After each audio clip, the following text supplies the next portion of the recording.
И сегодня моя проповедь называется «Брачный пир для своих детей», потому что он приготовил брачный пир этот уже давно. И я хотел бы, чтобы мы начали с Матфея 22 главы, 22 главу открыли, и начали с 14, с конца той притчи, с которой мы прочитаем все, но начали с конца именно. Потому что я вначале хотел назвать свою проповедь «Ибо много званых, а мало избранных». Вот 14 стих, здесь написано «Ибо много званых, а мало избранных». Аллилуйя. Много званых, правда? Очень много, если взять с самого начала, он призвал израильский народ, да? Они все званые, они до сих пор званые. Они избранные, но он хочет, чтобы они все спаслись, чтобы они приняли Иисуса Христа как своим Спасителем и Господом. И среди нас очень много христианства, больше миллиарда человек, также много званых, очень много. Давайте мы прочитаем эту притчу всю, и потом будем немного понемногу разберем ее. 22 глава от Матфея, с 1 стиха. Иисус, продолжая говорить им притчами, сказал: «Царство небесное подобно человеку-царю, который сделал брачный пир для сына своего». Это для нас он сделал. «И послал рабов своих звать званых на брачный пир, и не хотели прийти. Опять послал других рабов, сказав: скажите званым, вот я приготовил обед мой, тельцы мои, и что откормлено, заколото и все готово, приходите на брачный пир». Но они, пренебрегшие то, пошли кто на поле свое, кто на торговлю свою. Прочие же, схватив рабов его, оскорбили и убили их. Услышав о сем, царь разгневался, послал войско свои, истребил убийств он их и сжег город их. Тогда говорит он рабам своим: брачный пир готов, а званые не были достойны. Итак, пойдите на распутье, и всех, кого найдете, зовите на брачный пир. И рабы те, выйдя на дороге, собрали всех, кого только нашли, и злых, и добрых, и брачный пир наполнился возлежащими. Царь, войдя, посмотрел возлежавших, увидел там человека, одетого не в брачную одежду, и говорит ему: «Друг, как ты вошел сюда не в брачной одежде?» Он молчал. Тогда сказал царь слугам, связав ему руки и ноги: возьмите его и бросьте во тьму внешнюю. Там будешь плач и скрежет зубов, ибо много званых, а мало избранных. Аллилуйя. Званые, как я вам сказал, званые, это очень много званых. Есть список целый приготовлен. Знаете, званых людей, перед тем, как какой-то банкет делать или какой-то корпоратив, есть званые люди.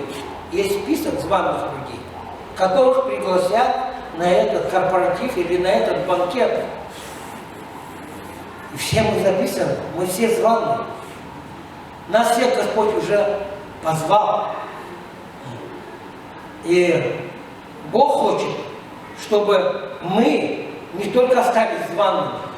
Вот здесь есть люди званые, и мы не остались ими. Есть люди, которых люди с улиц, которые даже и не думали, что их позовут. Они просто там лежали. Они просто лежали там. Они болели, голодали, умирали. И они не знали, что их позовут на этот пир, на пир царя. И здесь же также мы читаем, что есть человек, который был в небрачной одежде, да, в какой-то темной одежде, и он выделялся среди других. И были также избранные.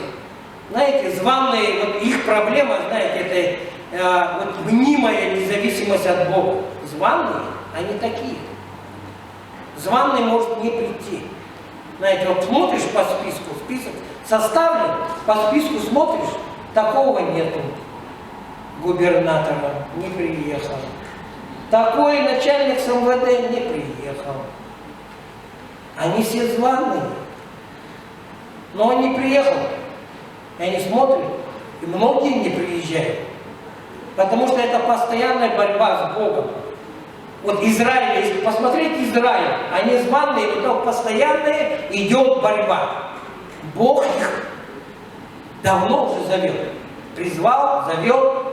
Вот.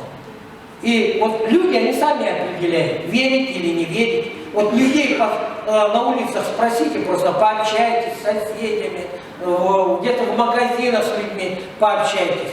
Вот. Они сами считают, что правильное, а что неправильное. Не надо мне говорить про это, я знаю, как правильно мне жить. Они сами решают. Я сам знаю, когда мне пойти в церковь. Я знаю, когда мне поставить свечку, когда мне покреститься. Ничего мне не говорите. Вот как мне удобно, так мне комфортно, так и будет. И люди этого мира, они, большинство, многие званые. Бог званые, это тем, которым Бог хоть когда-то сказал. И они знают точно, что есть Иисус Христос, что Он умер на кресте за них. Они все знают об этом. Они все званые, они все знают. Они хоть один раз да слышали об этом, а некоторые по 100 раз слышали об этом. Но они не понимают, что есть только один путь. Иисус сказал в Иоанна 14, 6 стихе, там нету Илюша. Он сказал, что «Я есть путь истинной жизни. Никто не приходит к Отцу, как только через меня». Он говорит, «Я есть путь». И здесь, когда мы читаем с 3 стиха, «И послал рабов своих звать званых на брачный пир, и не хотели прийти». Вот читаем, не хотели. Людей разве не звали?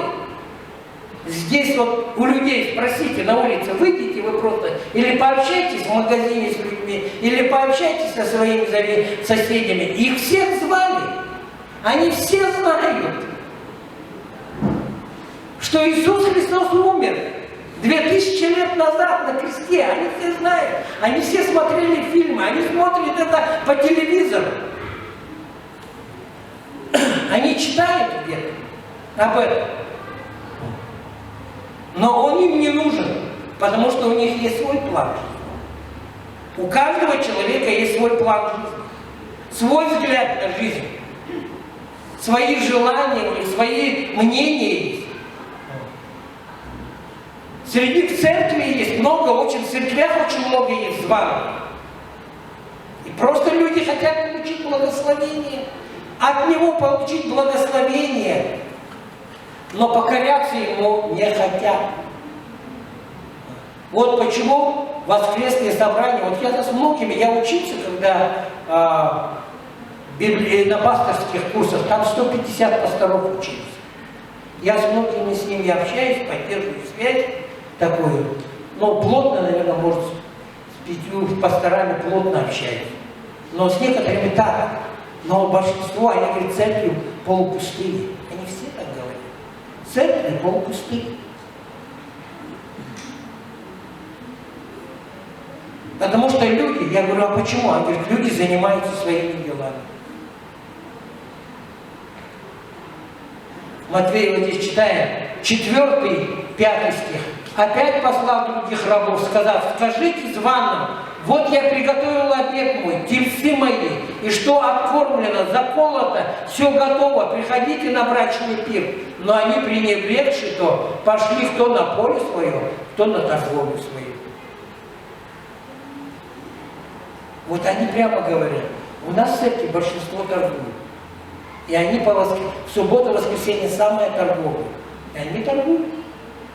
Церкви полупустые.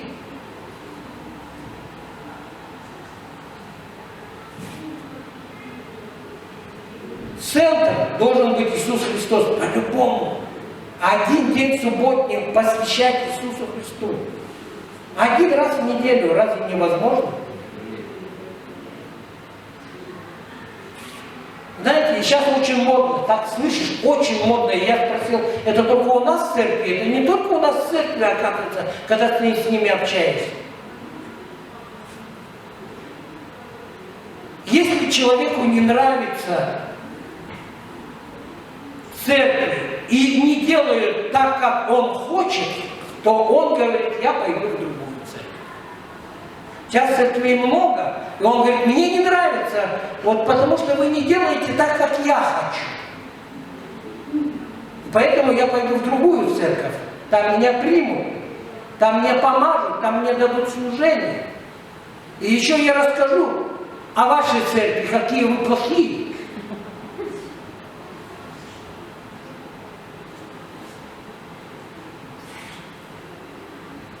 Знаете, вот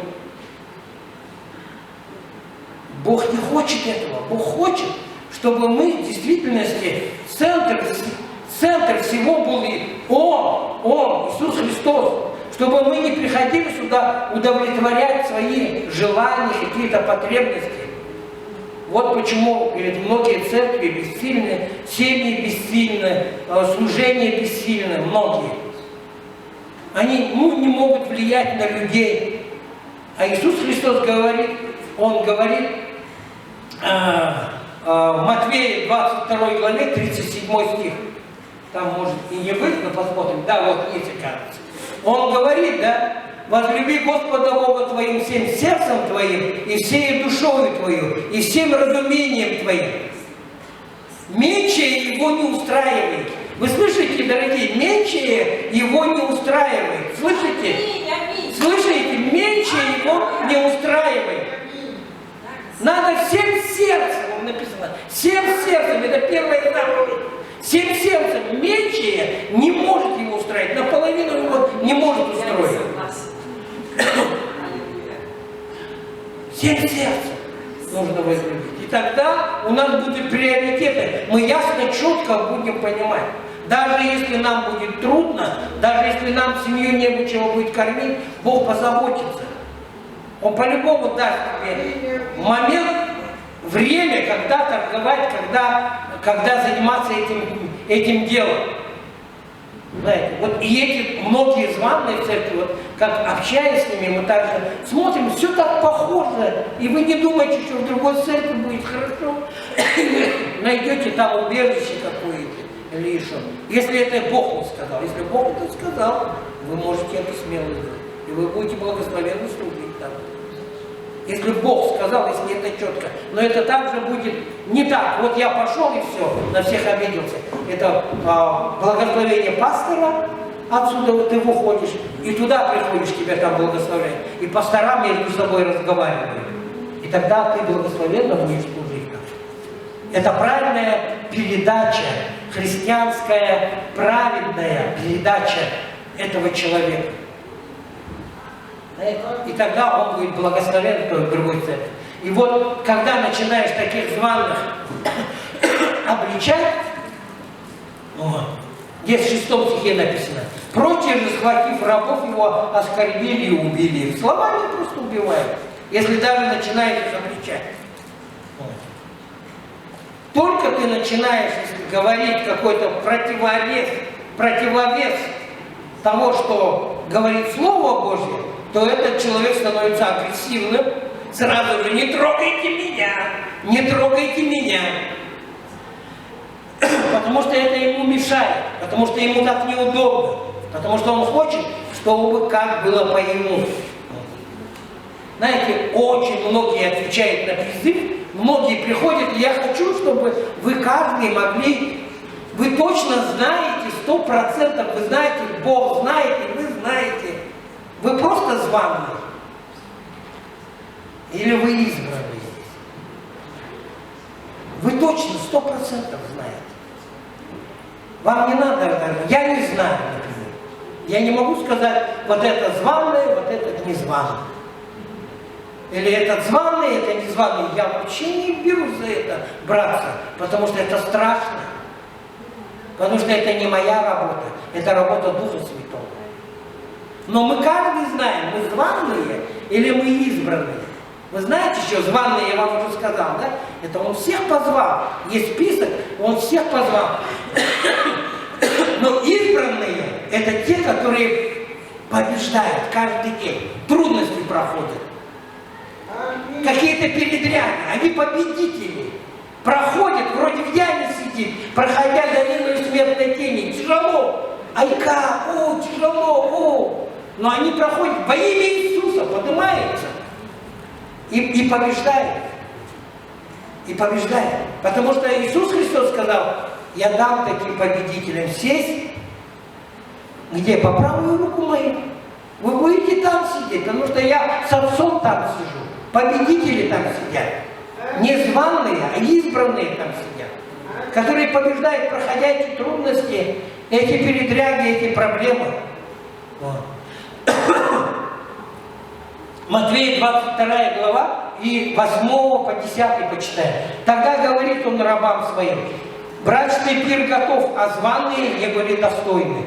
Итак, пойдите на распутье, всех, кого найдете, зовите на брачный пир. И рабы те, выйдя на дорогу, собрали всех, кого только нашли, и злых, и добрых, и брачный пир наполнился возбежателями. Вот, смотрите, очень много людей же на евангелизациях, особенно в 90-х, каялось. Столько народу, в 90-х годах столько народу каялось.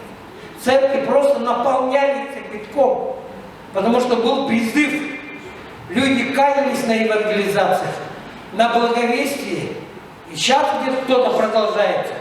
Они приняли Иисуса Христа. Они приняли водное крещение, они крестились Духом Святым, они учились на библейских курсах, они становятся членами церкви, они служат даже, служителями становятся, вроде как будто зрелыми. Но почему-то, вот мне интересно, почему мне подвигло к этой проповеди, я вас подведу к этому, почему мне подвигло к этой проповеди, одна маленькая притча, которую мы потом прочитаем. И дальше мы читаем 11 стих. «И царь, войдя посмотреть возлежащих, увидел там человека, одетого не в брачную одежду». Человек не в брачной одежде. Понимаете? Есть люди, которые не в брачной одежде. И этот человек в небрачной одежде, он очень хорошо говорит христианской терминологией, да? Он научился христианскому поведению, очень себя хорошо ведет по христианским правилам, нес церковное служение. Но вот одно, они почему в небрачной одежде? Это говорится, они отвергают праведность Христа. Нас Иисус одел в свои брачные одежды. Аминь. Аминь? Брачная одежда, можно. Белый халатик, да. Людмила Алексеевна, можно сюда выйти? А то вы засиделись там. Брачную одежду сейчас посадили. Да. Понимаете? Вот он нас одел в брачные одежды, свою праведность. Это его праведность, это не человеческая праведность. Это не человеческая. Вот он надевает свою праведность. Как там написано, читаем. 2 Коринфянам, 5 глава. 2 Коринфянам, 5 глава. 5 глава, и будем читать 21 стих. «Ибо не знавшего греха Он сделал для нас жертвою за грех, чтобы мы в нем сделались праведные перед Богом». Аминь. Аминь. Вот, мы праведные. Вот мы праведные. Кстати, а кого-то, кто в белой одежде более. Давай, Борис, сюда. Иди. Сюда. Ты пришел, молодец, вот там проходи. Давай. Одень вот эту кофту, вот эту. Одень для него так я.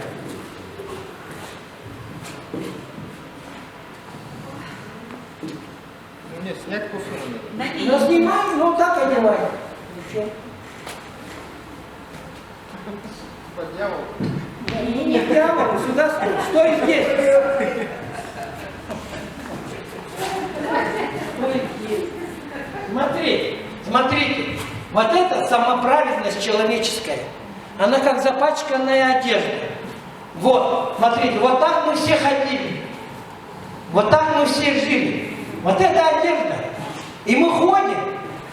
Вот этот, который, когда он дошел, он увидел, что все одеты в одежде, да, должны правильной одежде, которую Иисус Христос одел. Как мы прочитали там, где место Писания не убирай, Илюша, место Писания. Вот. Смотрите, вот мы там читаем. «Ибо не знавшего греха Он сделал нас жертвой». Вы туда, в зал смотрите. жертвой за грех, чтобы в нем сделались праведные перед Богом праведные. Он всех в эти одежды одел. Мы ходим в этой самоправедной одежде. Вот этот человек, который возлежал в этой одежде, почему он сразу сказал, почему ты-то не брачный? Потому что он самоправедный. Самоправедный человек, это который, что? Который говорит, я. Это я купил, это я сделал, это я служу, это я. Вот мы такие, в миру мы такие все были, правильно? Я.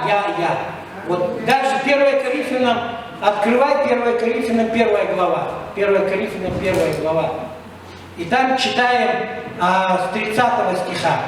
От Него и вы во Христе Иисусе, который сделался для нас премудростью от Бога, праведностью и освящением и искуплением, чтобы было, как написано, хвалящийся, хвались Господа. Понятно? Если что-то сделал, не я. Знаете? А вот именно, что хвалящийся, он хвалился Господом. Потому что мы все должны быть в этой одежде. Потому что Он нас искупил. Он взял вот из этой, вот мы так жили, да? Вот примерно я показываю. И ты туда переходи, и вот и прячься за нее прячься вот так. Да. И вот ты, вот так, так за плечи держи и не бойся. Вот так, да. И вот смотри, это был ветхий человек, да, ветхий. Вот он, выходи, потом так же будешь показывать. Вот ветхий человек, который жил в грехах, обольщался, да, искушался, жил в грехах в этих, да. Вот он в этой самоправедной, в грязной одежде. И потом он ставит в эту позицию. Бог умирает на кресте, говорил, свершилось, Борис принял спасение, он становится праведным человеком, становится в позицию какую? Во Христе. Он в нем. Христос, он во Христе, Христос в нем, они вместе. Одно, понимаете, да? Он становится в эту позицию. Это праведность, это позиция Бога. Понимаете? Человек, ветхий человек становится новым. Вот он ветхий человек, самоправедный, который ходил, я такой. Вот, большой начальник. Я это сделал, кем помог, добрый. Потому что в Библии написано, что ни один человек не оправдается добрыми делами. Ни один. Вот почему многие не спасутся мецената. Не думайте, они ходят, и они себе имя делают, рекламу делают, ролики делают, и говорят, это я помог этим детям. Я. Бога нигде нет. Там даже не звучит имя Бога. Там только написано Петров, Иванов, Куликов там, и тому подобное. Вот я такой-то меценат, я сделал вот такой одежде, и даже не видел. И даже не видят они этого, что то, что Бог хочет сделать. Вот. Мы должны стать в эту позицию. Спасибо большое. Можете снять эти одежды. Слава Богу, воздадим им славу. Дай Богу славу, что они зазнаются. Знаете, вот многие не хотят вот это тряпье скинуть. Они не хотят, они хотят жить в этом тряпье, и они даже не видят, они живут в этом тряпье, и они даже не видят этого в упор. Они думают, если я галстук одел, белую рубашку с запонками, здесь бриллиантами кольца, на крутом тачке езжу, значит я самый крутой, правильный. Но их конец вот такой, который мы читаем Матвея 22 глава, с 12 стиха по 14. И говорит ему друг, как ты вошел сюда не в брачной одежде? Он молчал. Он его спрашивает, как ты сюда вошел? Ты вообще здесь не должен быть. Вот. И говорит ему, друг, как ты вошел сюда не в брачной одежде? Он молчал. Тогда сказал царь слугам, связав ему руки и ноги, возьмите его и бросьте во тьму внешнюю. Там будет плач и скрежет зубов. Ибо много званых, а мало избранных. Избранные, они побеждают, они становятся в эту позицию, да, как я показал, они не ходят в этих лохмотьях, не ходят в этом ветхом человеке, и все я. как где-то вот мы стали смеялись в ТикТоке, там, говорит, когда муж мой приходит и говорит, это я купил, это я купил, это я купил, это я купил. А потом она говорит, а это нам пошарик в подарок дали, это мне дали.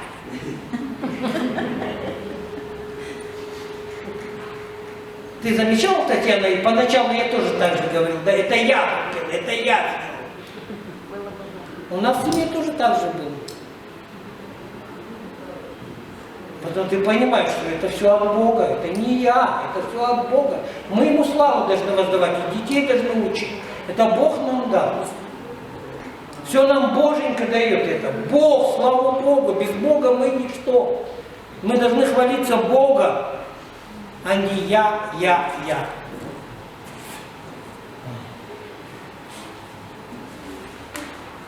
Знаете, вот теперь на что вот подтолкнуло меня на эту проповедь. Вот маленькая короткая притча Христа из Евангелия от Матфея, 13 глава. Я ее как-то читал, сидел, и она меня как-то вот подтолкнула. Я ее читал и стал задумываться, просто думал, размышлял, прожевывал, так сидел. 13 глава, 47-го прочитаем по 50 стих. 47-го. И еще подобно Царство Небесное неводу, закинутому в море, и захватившему рыб всякого рода, которые, когда наполнился, вытащили на берег, и сев, хорошее собрали в сосуды, а худое выбросили вон. Так будет при кончине века.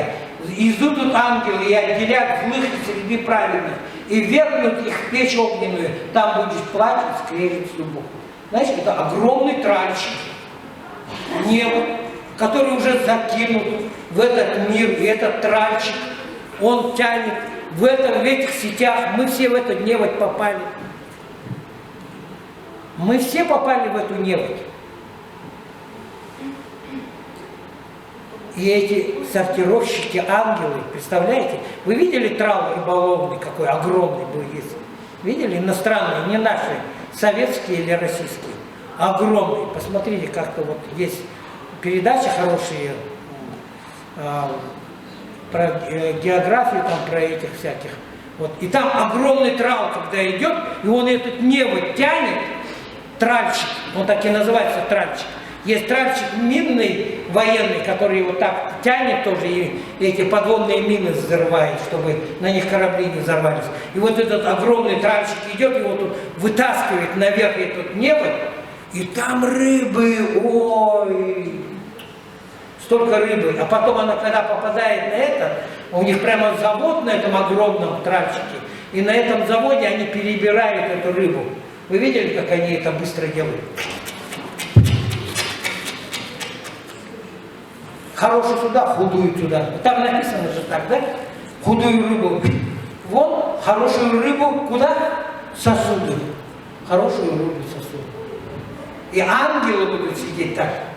Очень быстро. Это быстро продают. Мы если придем, предстанем перед судом, Бог зачитает нам, и мы все в этом неводе попали. Мы все в этом неводе находимся.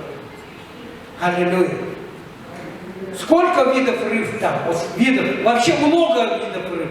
Вот мы все разные, правильно? Да, мы все разные. Мы все разные. Если взять, вот мы все разные рыбы. Кто определит, кто какая рыба? Мы не можем определить. В последнее время Бог определит. Нам не надо об этом определять. Я не буду там заглядывать вам в глаза, в рот там, и смотреть там, и определять. Это Божья работа. Есть плохая и хорошая рыба. Вот. А где рыбаки? Рыбаки где? Где рыбаки? Кто скажет? Рыбаки здесь, вот вы сидите, рыбаки. Мы все рыбаки. Мы все рыбаки. Матвея 4 глава, там сказано, Матвея 4 глава написано. Вот как-то я проповедовал, помните, здесь со снастями, да, как нужно ловить рыбу.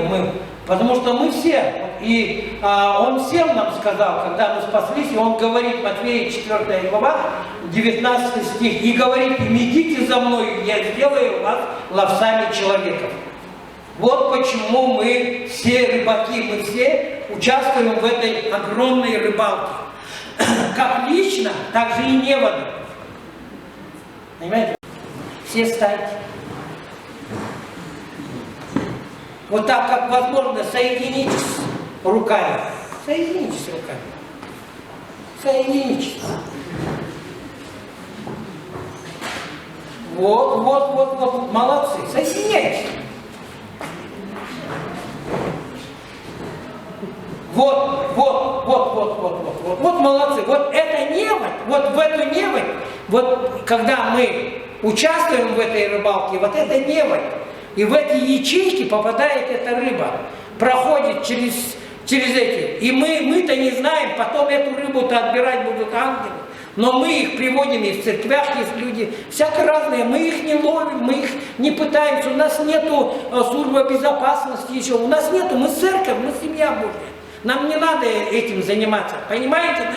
Мы этим не занимаемся, мы ловим, да, мы участвуем в рыбалке Божьей, а это будет делать ангелов в последнем. Все, можете, спасибо огромное, красиво очень, нас надо было фотографировать, слава Богу, аллилуйя.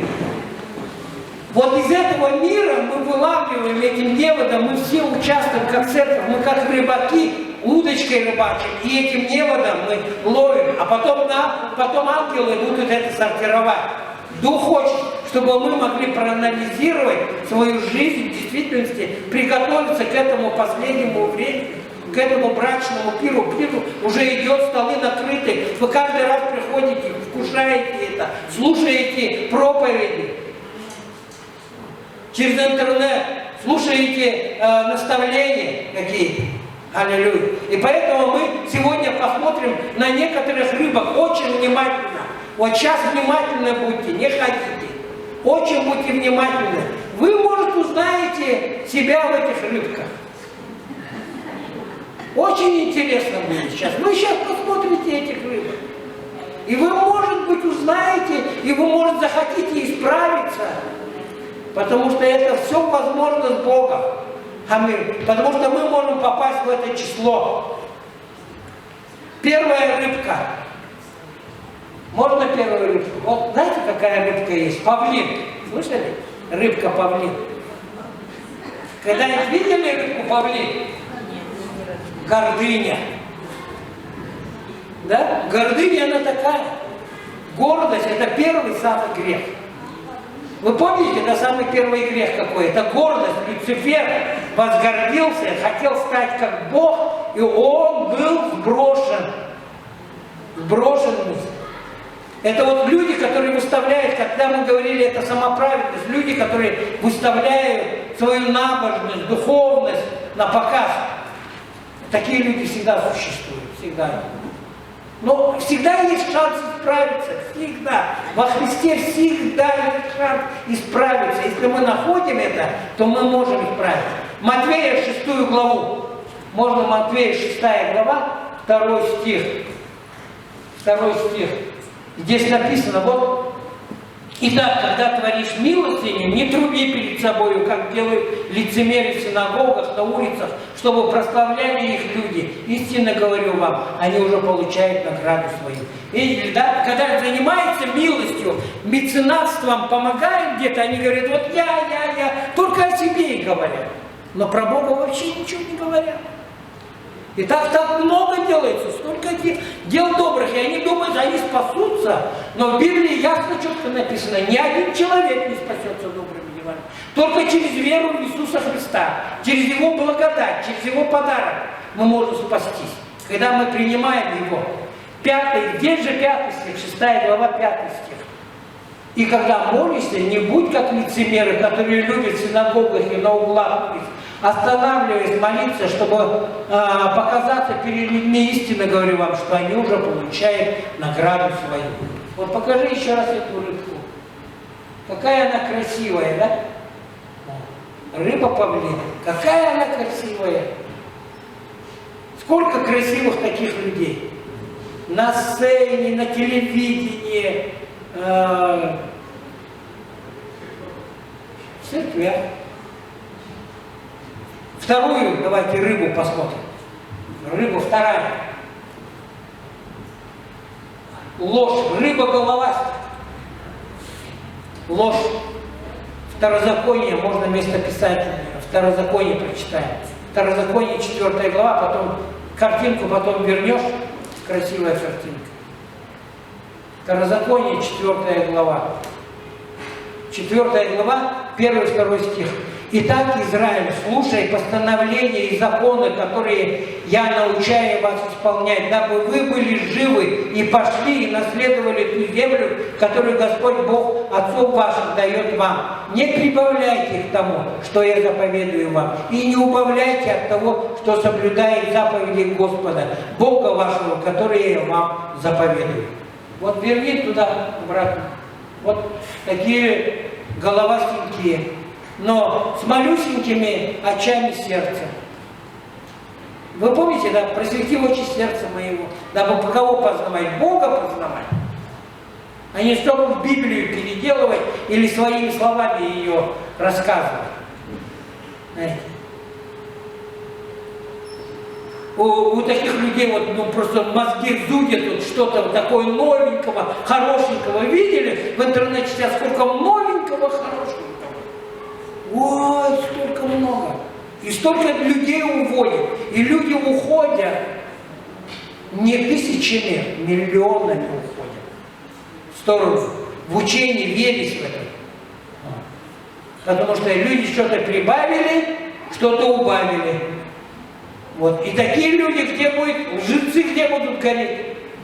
В озере огненном написано. Лжецы будут гореть. Аллилуйя. Давайте посмотрим третью рыбку. Эта рыба прилипала, лень. Знаете такую рыбку прилипала? В океане такие рыбки есть. Прилипали. Видели у них голова такая, да, как будто сапогом наступили ей на голову, да? Отпечаток такой, как будто на голову наступили. Прилипала. Она прилипает к любой большой рыбе и бороздит океан, простор океана. Она вообще даже ничего не делает, она прилипнет и все.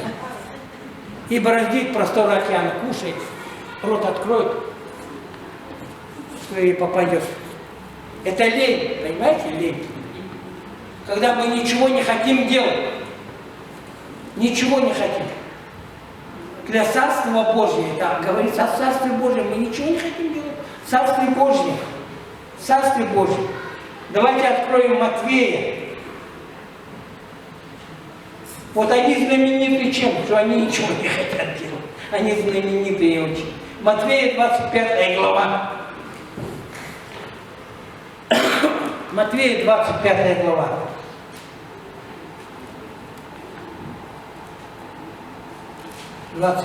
Глава, и будем читать там 24 и 25 стих. Про таланты. Когда таланты, помните, Бог раздал таланты. И подошел, и получивший один талант, сказал: господин, я знал тебя, что ты человек жестокий, ждешь, где не сеял, собираешь, где не рассыпал, и, убоявшись, пошел и скрыл талант твой в земле. Вот тебе твое. Ничего не сделал. Вы когда-нибудь видели так на конвейере, если вдруг собирает магнитолу, да? Ну я вот так увидел, например. Магнитола идет, собирает ее. Там он должен, например, воткнуть это, то эти болты какие-то закрутить. А приходит хозяин, а у него все болты лежат. Он: на, забирай эти болты. Потому что ты такой плохой хозяин. Забирай эти болты. И ничего не сделал на этом конвейере. Транзисторы не вышли. Болты вернули обратно. Забирай все эти болтики обратно. Также, когда он таланты раздал всем, вы помните, да, все приумножили. А этот говорит: нет, ты такой жестокий, забирай обратно этот талант. Знаете, не хотим лень, потому что лень, мы не хотим ничего делать. И такие, здесь написано, что таким людям негодного раба выбросьте во тьму внешнюю, там будет плач и скрежет зубов. Кто имеет уши слышать, да слышит, Иисус говорит. И четвертое, Будем заканчивать. Четвертое.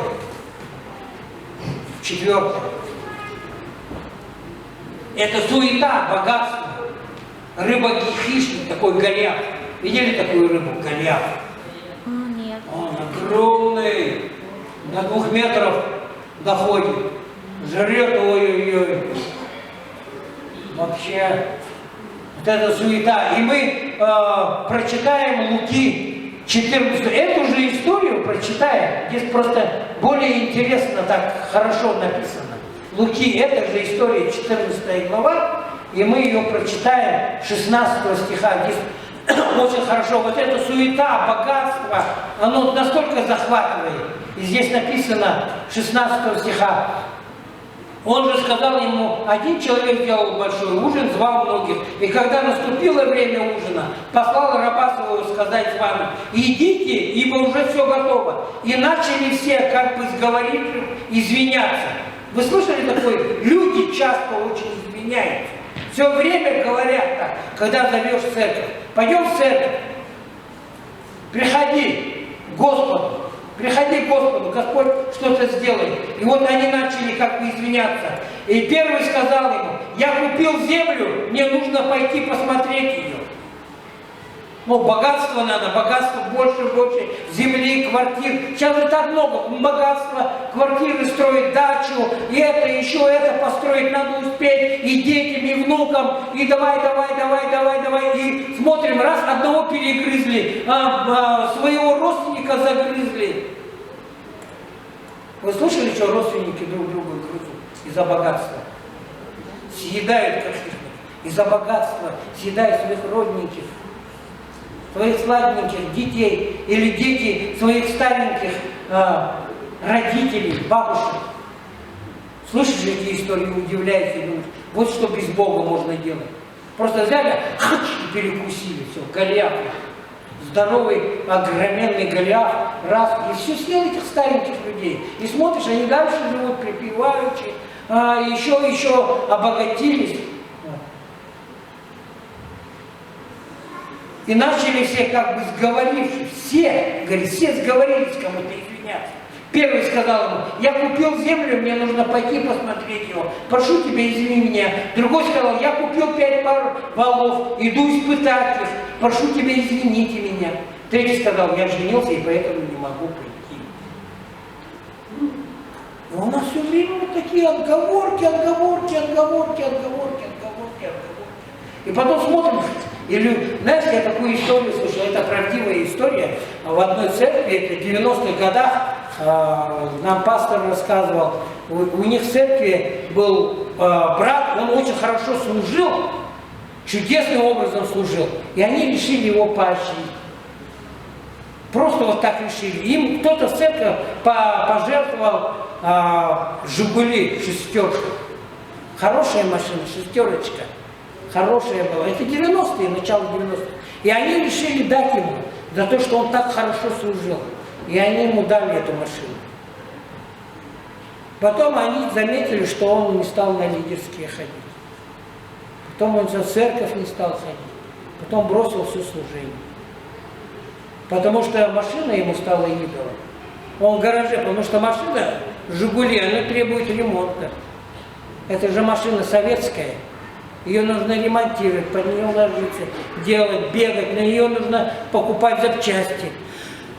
Нужны деньги. Это благословение, как вы думаете, это благословение? Это благословение превратилось в проклятие.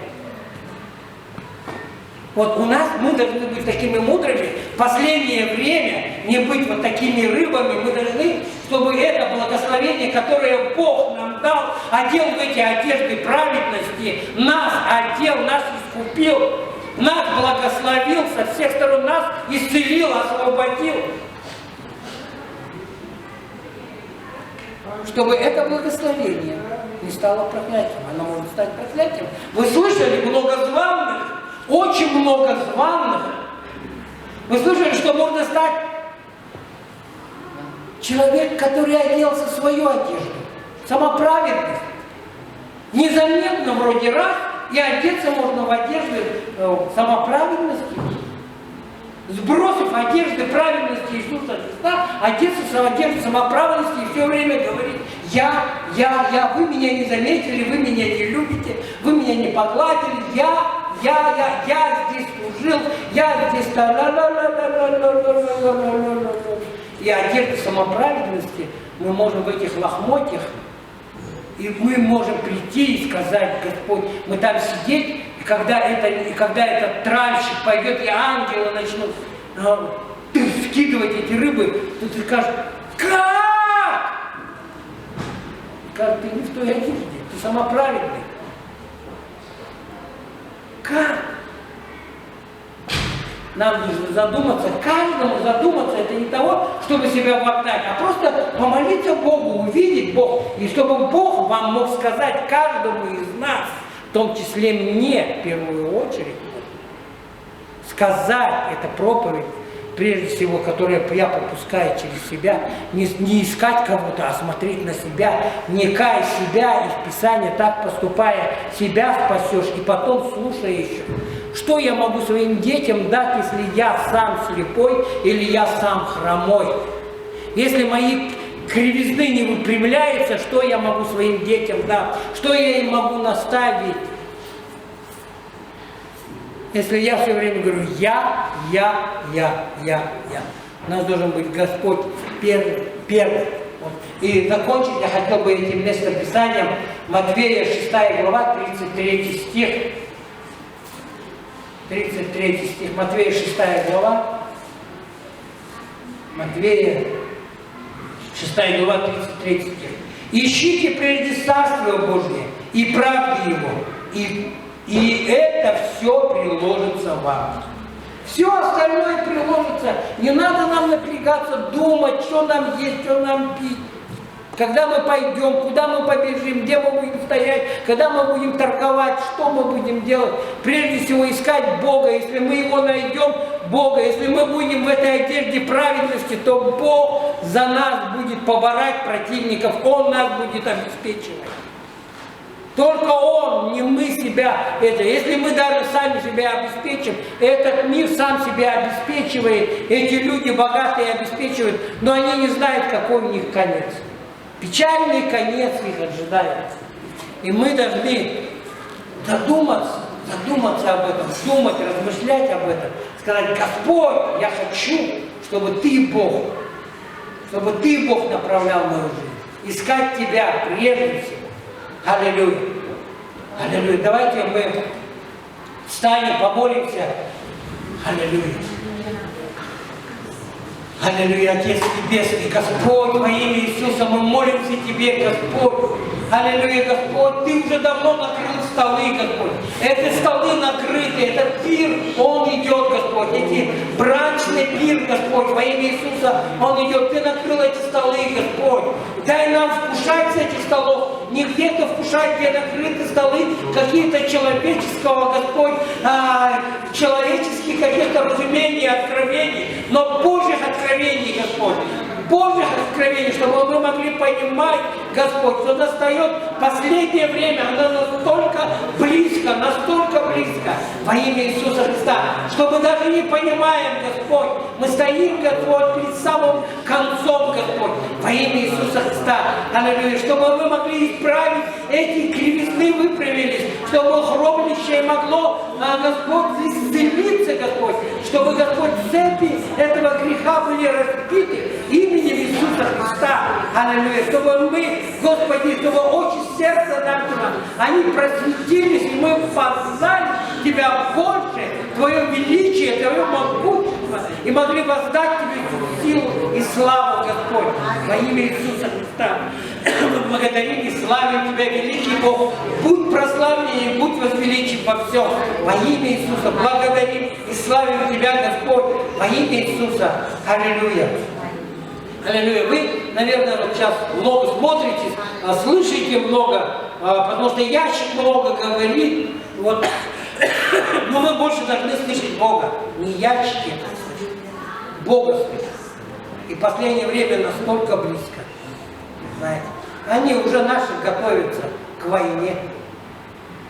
Уже готовят, где, как эвакуироваться, Куда нам бежать, что нам делать?